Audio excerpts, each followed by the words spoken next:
श्री चंद्रशेखर जी आजाद।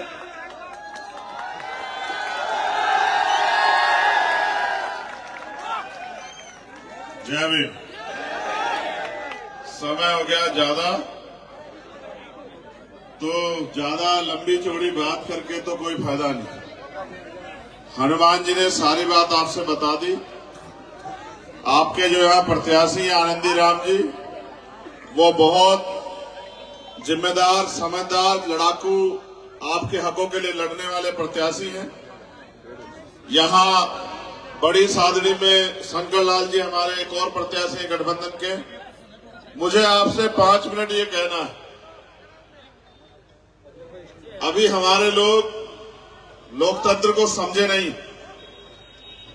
इस देश में समय समय पे जन्मे सभी संतों, गुरुओं, महापुरुषों को नमन करते हुए, और सबसे ज्यादा धन्यवाद दूंगा बाबा साहब अम्बेडकर, सर छोटू राम जी का, जिन्होंने आजादी से पहले भी इन वर्गों को अपने पैरों पर खड़ा करने के लिए इस लड़ाई को लड़ने का काम किया, और आज भी ये लड़ाई जारी है। उनकी संतानें आज मिलकर इस लड़ाई को लड़ रही है कि भारत और राजस्थान में हर व्यक्ति को, चाहे वो कहीं रहता हो राजस्थान किसी कोने में, स्वाभिमान, सम्मान और सुख सुविधा का जीवन मिल सके, इसकी तैयारी करके हमने ये अलायंस किया। और अलायंस इसलिए किया, हम दोनों लड़ाके हैं, जहां भी अन्याय होता है लड़ते हैं, लेकिन इसलिए कि ये जो शक्ति है, जो बटी हुई शक्ति है, इसको इकट्ठा किया जाए। और वास्तव में अगर राजस्थान का भला करना है तो भले को दृष्टिकोण रख के भाजपा और कांग्रेस के चंगुल से यहाँ के लोगों को आजाद करा के, उनकी गुलामी की बेड़ियों को काट के, उनको सुख सुविधा, सम्मान का जीवन देने के लिए हमें इस ऐतिहासिक कदम को उठाना चाहिए।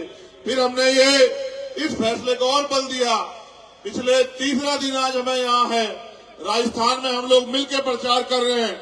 जिस तरह का माहौल भरतपुर अलवर में है, जिस तरह का माहौल दौसा में है, जिस तरह का माहौल आज यहाँ मेवाड़ की धरती पे देखने को मिल रहा है, मैं लिख कर देता हूँ कि आने वाला कल अगर राजस्थान में किसी का है तो वो किसानों का, नौजवानों का, कमजोरों का, महिलाओं का, बुजुर्गों का, आरएलपी का और एसपी का है।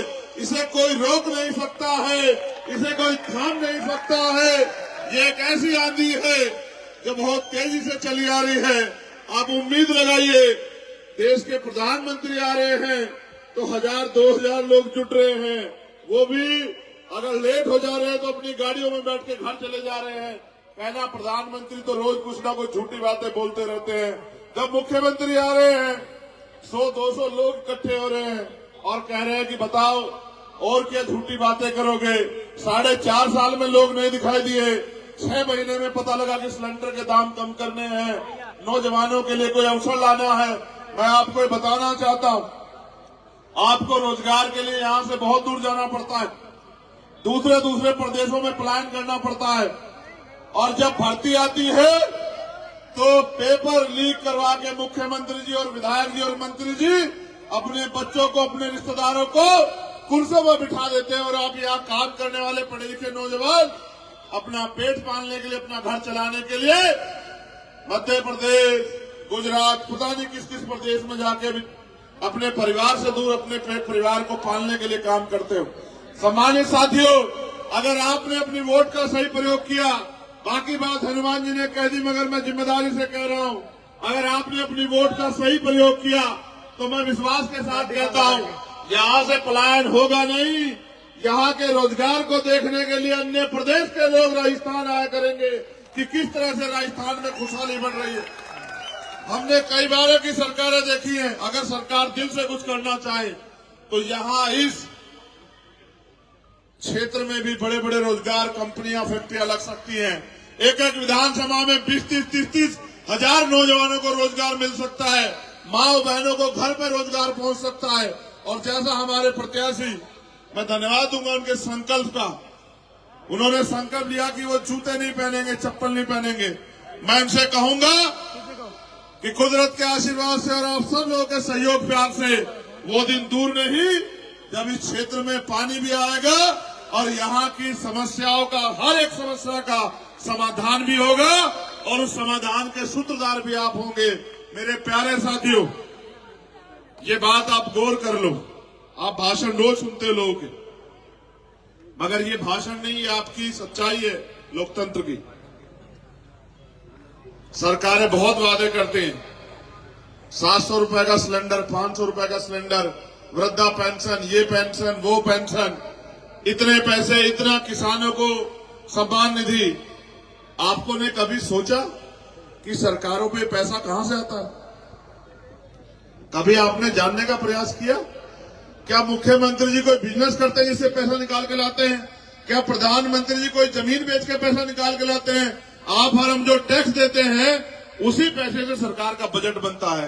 आपका पैसा आपके ऊपर लगाना कोई बड़ा काम नहीं है, वो तो आपका पैसा लेके लगाते भी नहीं है। लेकिन यहाँ आपके बीच में जो भावी मुख्यमंत्री है राजस्थान के, मैं लिख के देता हूं, हनुमान जी बेनीवाल, 3 लाख करोड़ से ज्यादा का बजट है। एक एक पैसा गरीबों को उनको पैरों पे खड़ा करने के लिए लगाया जाएगा। और खुशहाली जब तक लोगों के घरों में नहीं आएगी तब तक हम लोग चैन से कुर्सी पे नहीं बैठ के आपके लिए संघर्ष करते रहेंगे। आज जो ये प्यार आपने कर्मासन की धरती पर दिखाया है, इतना बड़ा जनसैलाब जो आप यहाँ, इतने बड़े जनसैलाब के रूप में जो आप मौजूद है, मैं आपको ये कहना चाहता हूं, किसी की बातों में मत आना। आपको प्रलोभन देने, आपको बेवकूफ बनाने, आपको आपसे बड़ी बड़ी बातें करने बहुत आएंगे। और मैं आनंदी राम से कहूंगा कि वो यहां आए। आपको ये बताओ, आपको 1 महीने का प्रलोभन और झूठी बातें चाहिए या 5 साल के लिए अपनी कुर्सी मजबूत करनी है? आप बताओ। अगर 5 साल के लिए कुर्सी मजबूत करनी है तो 1 महीने वालों की बातों में मत आना। ये 1 महीने वाले चुनाव के बाद आपकी बस्तियों में नहीं आके देखेंगे। और अगर देखा हो तो आप अपने आसपास जाके देख लो। कभी विधायक जी, मंत्री जी आपकी गलियों में आए हो क्या पूछने कि किसका पेट भूखा है, किसके सर पे छत है या नहीं है, किसकी बच्ची को पढ़ाई की दिक्कत आ रही है, किसके पिता को, माँ को अच्छे इलाज की व्यवस्था नहीं हो पा रही है? अगर इन सब की समस्या कोई दूर करेगा तो राजस्थान में आरएलपी एसपी गठबंधन करेगा और पावर ऑफ बैलेंस हमारे पास होगी, आप जनता के पास होगी। क्योंकि जितने विधायक हमारे जीत के जाएंगे उतनी ताकत हमारी बनेगी। और जब हमारे जरिए सरकार बनेगी तो वो आम जनता की सरकार होगी, किसानों, गरीबों, नौजवानों की सरकार होगी। और जब वो काम करेगी तो पूंजीपतियों के लिए काम नहीं करेगी, किसानों के, नौजवानों के, गरीबों के, कमजोरों के बच्चों के लिए काम करेगी। और जिस तरह का शोषण कमजोर वर्गों पे यहाँ जाति के आधार पे किया जाता है, मैं उनको भी कहना चाहता हूँ अपने साथियों को, जिस दिन आपके पास ताकत होगी, ये सामंतवादी सोच भी उसी दिन घुटने टेक जाएगी। मेरी बात को याद आप रखना। उसी दिन सामंतवादी ताकतें क्या तो घुटने टेक देंगी या प्रदेश छोड़ के कहीं भाग जाएंगी। कोई गुंडागर्दी राजस्थान में नहीं रहेगी। अगर आपने सही फैसला ले लिया, 25 तारीख को जब आप वोट डालने जाए, ना इधर देखे ना उधर देखे, सामने देखे और बोतल के बटन को दबाकर भाई आनंदी राम जी को विधानसभा भेजने का काम आप करें। और आपकी समस्याओं के लिए लड़ने की जिम्मेदारी आप हमारे पास छोड़ दें। और जो आपकी समस्याएं हैं, आज या कल एक लिफाफे में लिख के वो आप हमें दे दें।